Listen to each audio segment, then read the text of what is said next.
नमस्कार जय जगन्नाथ मु अमर आपन सपक्ष तो सांग माने बेस्ट जॉब 71 यूट्यूब चैनल तरफ आपण मानकु सर्वप्रथमे स्वागत।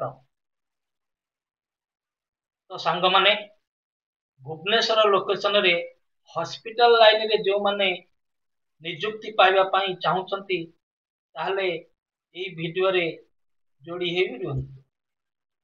तो सांग माने हॉस्पिटल अनेक प्रकार विभाग थिले मध्य आम पाखरे दुईटी विभाग रो नियुक्ति अवेलेबल रही माने प्रथमटी हला हॉस्पिटल रो अटेंडेंट सेक्शन एवं द्वितीयटी हला हॉस्पिटल रो कैजुअलिटी सेक्शन।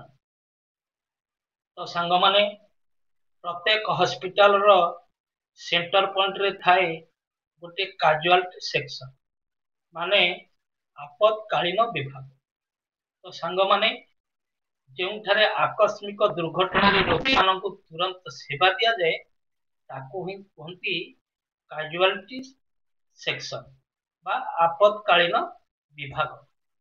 तो सांग माने जदि एई दुईटी विभाग रे आपण जॉब करबा को चाहुचंती ताले आपण मानकर शिक्षागत योग्यता 10वीं पास होइथिबा दरकार।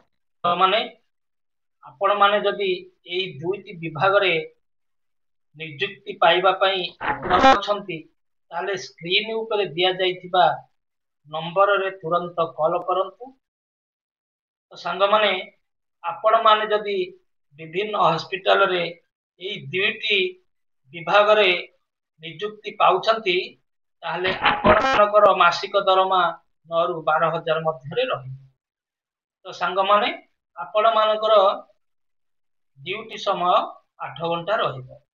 आपण माने जदि हॉस्पिटल रो एई दुईटी विभाग रे नियुक्ति पाइबा पई आग्रही अछंती ताहले तुरंत स्क्रीन ऊपर दिया जाइथिबा मोबाइल नंबर को कॉल करंतु एवं आपणकर मतामत जणातु। संग माने आजि पई एतिकी पुणी देखाबो आउ एक नुवा वीडियो रे एवं आउ एक नुवा जॉब विषय रे। रहुची संग माने नमस्कार जय जगन्नाथ।